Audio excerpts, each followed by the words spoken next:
এভাবে কি কেউ হুজুরকে এভাবে কালার ধরে টান দিয়ে নিয়ে আসে? আমি তো মসজিদে এখন নামাজ পড়াবো, আপনি কেন আমাকে টান দিয়ে শুধু শুধু এখানে নিয়ে আসছেন? একবার চুপ থাক। দেখোস না ওর পায়ে আমার জুতা, মসজিদ থেকে আমার জুতা চুরি হলো কিভাবে? তোকে আমি প্রতি মাসে 10,000 টাকা করে স্যালারি দেই, আমার জুতা ভাড়া দেস না? তুই সারাদিন কি করস মসজিদে? আপনারা মসজিদের সভাপতি, একজন মসজিদের সভাপতির ব্যবহার কখনো এরকম হতে পারে না।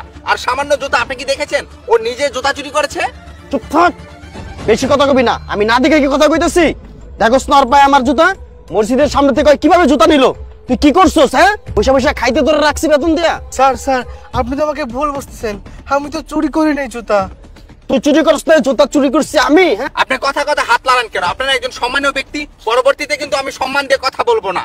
এই মিয়া তুমি কথা কম কও, আমার ওর লাগে কথা কইতে দাও। এই জুতা তুই পাইছস কে? হ্যাঁ, এই বেটা মাথায় টুপি দিয়া চুরি করো, জুতা চুরি করস? তোরা তো করতে এর লিগে আল্লাহ পাক এরকম হাত পাও দেয় নাই, তারপরে তোকে চুরি অভ্যাস ছাড়স না। শুনেন সভাপতি সাহেব, আপনি এইভাবে একটা মানুষকে অপমান করতে পারেন না। শোনেন সভাপতি সাহেব, আপনি মসজিদে থেকে 20,000 টাকা ওঠান সবার থেকে, কিন্তু 15,000 টাকা খরচ করেন আর বাকি 5,000 টাকা পকেটে পড়েন। যখন আমরা জবাব চাই তখন কি সেটা কি চোরের পরিণত হয় না? আপনি নিজে সবচেয়ে বড় একটা চোর, অন্য মানুষকে চোর বলছেন। জুতা চোর আমরা না, জুতা চোর আপনি। আপনি একটা মুনাফিক, আপনি মসজিদের সম্পদ লুটে খান, এটা কি চোরের পরিণত হয় না? আপনি আমাদের থেকে বড় চোর। কি বললি তুই? আমি বড় চোর? আমি মসজিদের টাকা মেরে খাই, আমরা বাটপার চিটার মনে হয় তোর? তোর আমি চাকরি দিচ্ছি, এটা আমার ভুল হয়েছে। আসলে তোরা কিছু হুজুর আসোস ফালতু বদমাইশ, তোদেরকে যত দেই ততই লাগে। তুই এক্ষুনি আমার এখান থেকে বেরিয়ে যাবি, তোর কোনো চাকরি নেই আমার মসজিদে, বের হয় এখান থেকে। ঠিক আছে, আমি আপনার মতো মুনাফিকের আন্ডারে কোনো কাজ করব না। যে মসজিদে নামাজ পড়িয়ে নিজের বাক স্বাধীনতা পাই না, সেই মসজিদে আমি কিভাবে কাজ করব?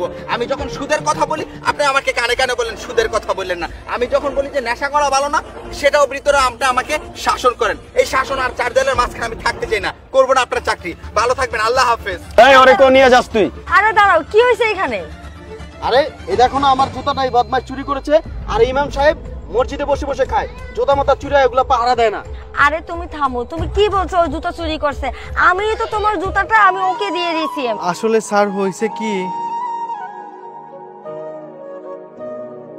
কি ব্যাপার, তুমি এখানে এভাবে বসে আছো কেন?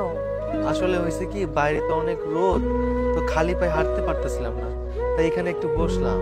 আল্লাহ, কেন তোমার জুতা নাই? তোমার জুতা কোথায়? আমাকে তো জুতার কথা বলছেন? আমার তো পৃথিবীতেই কেউ নাই, আমাকে কে কিনে দিবে জুতা? আল্লাহ, কি বলো তুমি? তোমার কাছে একটা জুতা নেই? কেউ তোমাকে একটা জুতা দেয়নি?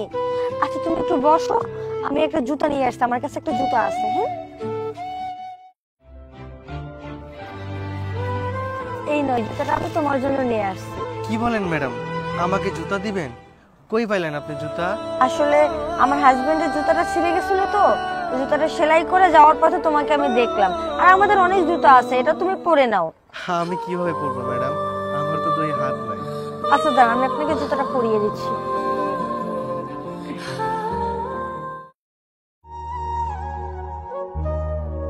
এই তো, এবার আপনি সুন্দরভাবে হাঁটতে পারবেন। আচ্ছা ঠিক আছে, থাকেন তাহলে, আমি চলে গেলাম। আচ্ছা ম্যাডাম। শুনেছো এবার তুমি আসল ঘটনা? সামান্য একটা ব্যাপার নিয়ে তুমি এইভাবে রিঅ্যাক্ট করো? সামান্য একটা জুতাই তো এটা। ম্যাডাম, আপনাকে আমি একটা কথা বলি, হয়তো বা কথাটা আপনাদের কাছে খারাপ লাগতে পারে, কিন্তু এটাই সত্যি। আমরা হুজুররা কখনো নিজের স্বাধীনভাবে কাজ করতে পারি না। ভালোর জন্য যদি আপনাদের দিনের দাওয়াত দেই, সেটা আপনাদের কাছে খারাপ লাগে। আজকে এই ছেলেটা গরিব বলে তাকে কালারও ধরে এখানে নিয়ে আসতে পারছে, আর আমার মসজিদে নামাজটা পড়া বন্ধ করে দিয়েছেন। যাই হোক সভাপতি সাহেব, আপনাকে আমি একটা কথা বলছি, এই যে আপনি এত টাকা পয়সা কামাচ্ছেন বা ইনকাম করছেন, এগুলো নিয়ে কিন্তু আপনি পৃথিবীতে ক্ষণস্থায়ীভাবে থাকতে পারবেন না। চিরস্থায়ীভাবে ওই ব্যক্তিটাই থাকতে পারে যার কাজগুলো ভালো। আর আপনি কি করছেন? নিজের টাকার কাছে অহংকারী করে সবকিছু করছেন। একদিন মনে রাখবেন, কথায় আছে না, কুল্লু নাফসিন জায়কাতুল মাউত। এই পৃথিবীতে প্রতিটা মানুষকে মৃত্যুবরণ করতে হবে। চোখটা বন্ধ করে একবার দেখুন, দেখুন আপনার পাশে কেউ নেই, শুধু থাকবে আপনার আমল নামা।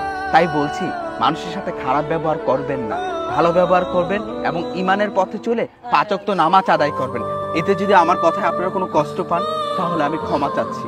আর মহান রব্বুল আলামিন তার রহমান নামের উসিলায় আপনাদের যাতে হেদায়েত দান করে, আমিন।